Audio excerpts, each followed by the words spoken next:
January 2025. A blanket of acrid smoke choked the Los Angeles basin, the stench of burning chaparral heavy in the air. The city of dreams was ablaze, ravaged by a series of wildfires that exploded with terrifying speed. Fanned by relentless Santa Ana winds, the flames devoured acre after acre of drought-stricken hillsides, leaving a trail of charred devastation in their wake. Firefighters, stretched thin and battling fatigue, fought valiantly on the front lines. Every hour brought news of more homes lost, more communities evacuated, and the flames marched closer to the heart of the city.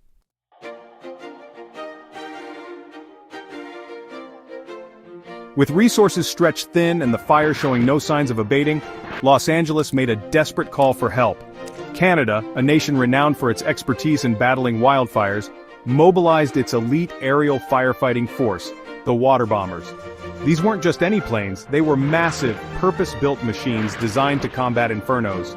Word spread like wildfire, hope igniting alongside the fear. For many Angelenos, huddled in shelters or watching helplessly as the flames consumed their world, the arrival of these aerial behemoths represented their last, best hope. The roar of their engines, a symphony of power and purpose, would soon be heard across the fire-stricken hills.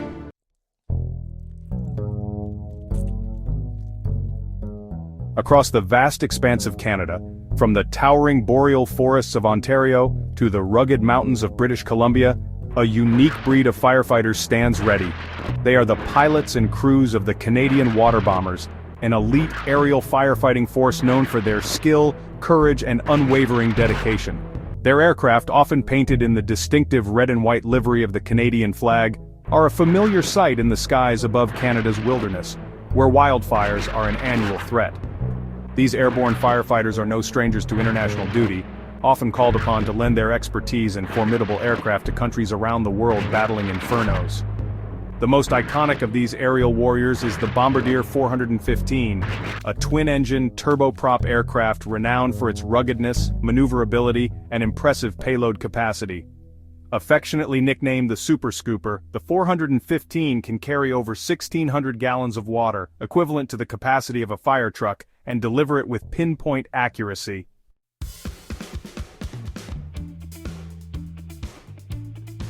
The Bombardier 415 is a marvel of engineering, purpose-built for the perilous task of aerial firefighting. Its powerful turboprop engines allow it to operate in the challenging conditions often encountered near wildfires, including high temperatures, strong winds, and turbulent air. The aircraft's short takeoff and landing capabilities enable it to operate from remote lakes and reservoirs, minimizing the time needed to reload and return to the firefight. This agility is crucial in combating fast-moving wildfires, where time is of the essence. Flying low over a water source, the aircraft extends 2 probes into the water. As it skims the surface, a powerful pump sucks water into the aircraft's internal tanks. This efficiency is crucial, allowing the 415 to deliver multiple payloads of water in rapid succession, effectively dousing flames and slowing the fire's advance.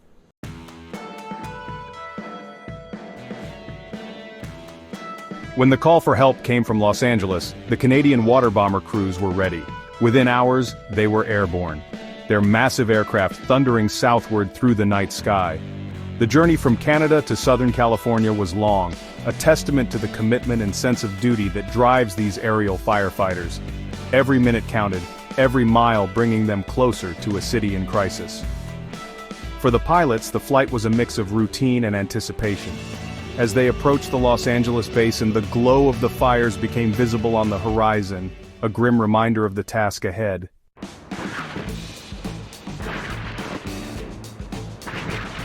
The arrival of the Canadian water bombers in California wasn't just about the deployment of aircraft, it represented a powerful symbol of international collaboration in the face of disaster. The US and Canada, sharing a vast border and a long history of cooperation, have a long-standing agreement for mutual assistance in fighting wildfires. This agreement, forged through years of shared experience and a deep understanding of the unpredictable nature of wildfires, allows for the seamless sharing of resources, expertise, and personnel during times of crisis. The Canadian water bombers, with their specialized capabilities and experienced crews, seamlessly integrated into the existing firefighting efforts led by the U.S. Forest Service and CAL FIRE. This integration wasn't just about sharing airspace, it involved the complex coordination of logistics, communication, and strategy.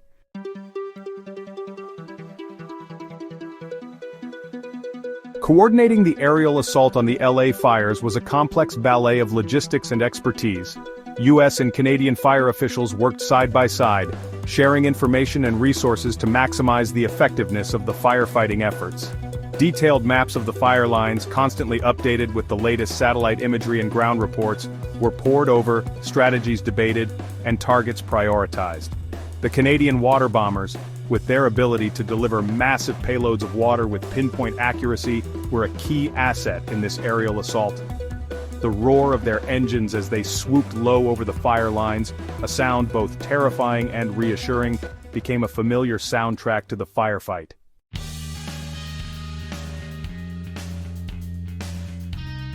Sharing the skies, a delicate dance. The skies above the LA fires were a crowded and chaotic place. Amidst this aerial ballet, the Canadian water bombers, with their massive size and unique flight characteristics, presented a unique set of challenges for air traffic control. Yet, despite the inherent risks and the pressure cooker environment, the US and Canadian pilots navigated the crowded airspace with skill and professionalism. They understood the stakes, knew that lives and homes depended on their ability to work together seamlessly, and rose to the challenge with unwavering focus.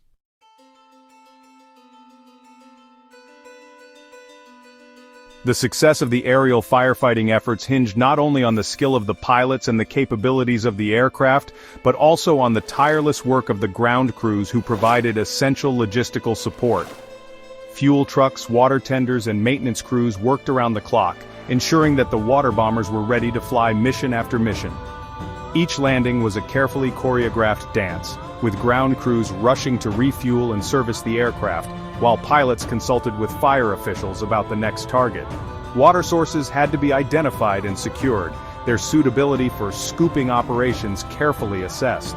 The ground crews, often working in hazardous conditions just miles from the fire lines, played a vital, if often unsung, role in the success of the firefighting operation.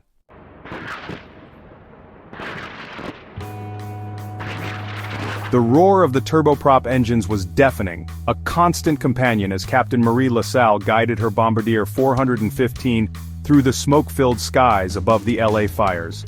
A veteran pilot with years of experience battling wildfires in the Canadian wilderness, LaSalle had never seen anything like this.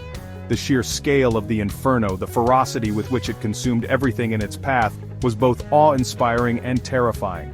Through the swirling smoke, LaSalle could make out the flickering orange glow of the fire line, a living, breathing monster that seemed to stretch for miles. Her heart pounded with a mixture of adrenaline and a strange sense of calm, a focus honed from years of operating under pressure. Beside her, her co-pilot, a young man named Liam O'Connell, monitored the aircraft's systems with quiet intensity, his youthful face etched with a seriousness that belied his age.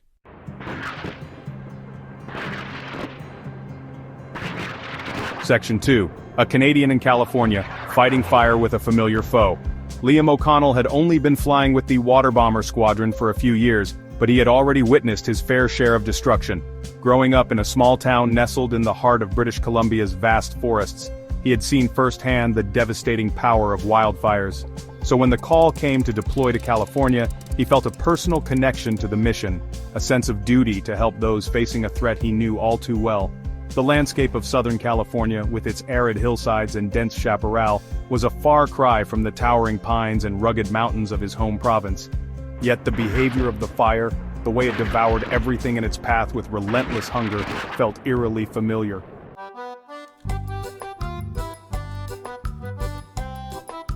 Section 3. The Kindness of Strangers. Despite the chaos and destruction that surrounded them, LaSalle and O'Connell were struck by the resilience and gratitude of the people they were there to help.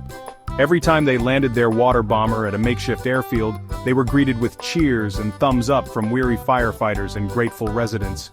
Small gestures of kindness, a bottle of cold water, a shared meal, a heartfelt thank you, meant the world to the Canadian crew, reminding them that their efforts were making a difference.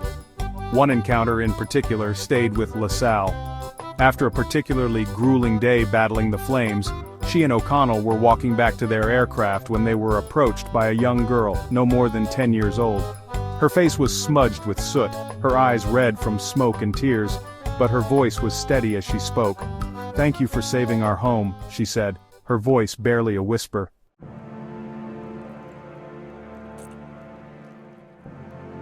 Section 4, We're Just Doing Our Jobs, a Humble Hero. When asked about their experiences battling the LA fires, LaSalle and O'Connell were characteristically humble. "We're just doing our jobs," O'Connell would say, shrugging his shoulders. "It's what we're trained to do." LaSalle, though more reserved, echoed his sentiment. "There's a certain satisfaction that comes from using your skills to help others," she admitted. "But the real heroes are the firefighters on the ground, the ones putting their lives on the line day after day."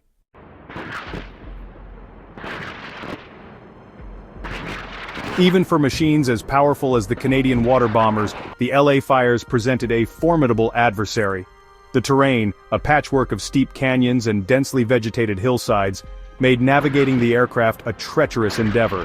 The air, thick with smoke and ash, reduced visibility to a dangerous minimum, forcing pilots to rely on instruments and their gut instincts. But the greatest challenge came from the relentless Santa Ana winds, the infamous devil winds that had fueled countless wildfires in Southern California. These dry, fierce winds, sweeping down from the high desert, could turn a small brush fire into an inferno in a matter of hours. For the water bomber pilots, the Santa Anas were a constant threat, their unpredictable gusts capable of tossing the massive aircraft around like a toy.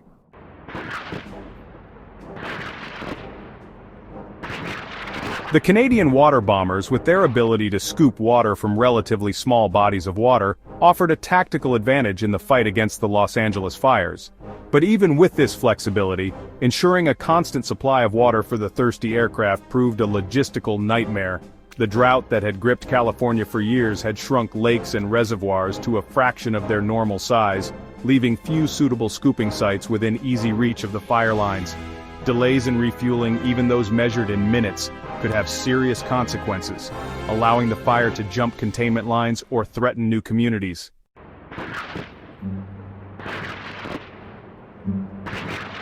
The fight against the Los Angeles fires was a relentless battle waged day and night, with little respite for the weary firefighters.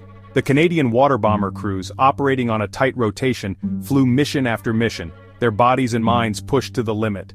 The roar of the engines, the constant vibration of the aircraft, the stifling heat inside the cockpits, all took their toll. Fatigue, that insidious enemy, lurked in the background, threatening to erode their focus and compromise their judgment. The long hours, the physical exertion, the emotional stress of witnessing such widespread destruction, all conspired to wear down even the most seasoned veterans. Yet, they flew on, driven by a sense of duty, by the knowledge that lives and homes depended on their efforts.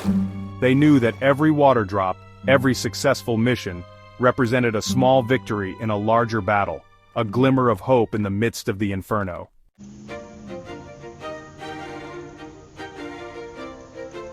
As the smoke cleared from the Los Angeles basin, revealing the scars of the inferno, a spirit of resilience emerged from the ashes. The Canadian water bombers, their mission accomplished, returned to their bases, leaving behind a city forever grateful for their service. The 2025 fires, though a stark reminder of the destructive power of nature, also served as a testament to the enduring strength of the human spirit and the importance of international cooperation in times of crisis. The bonds forged between Canadian and American firefighters in the crucible of the firefight transcended the shared language of firefighting. They spoke to a deeper connection, a mutual respect born of facing a common enemy side by side.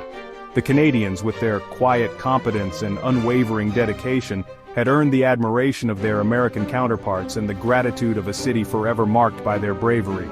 Their efforts, alongside the tireless work of countless firefighters, first responders, and volunteers, had saved countless lives and spared the city from even greater destruction.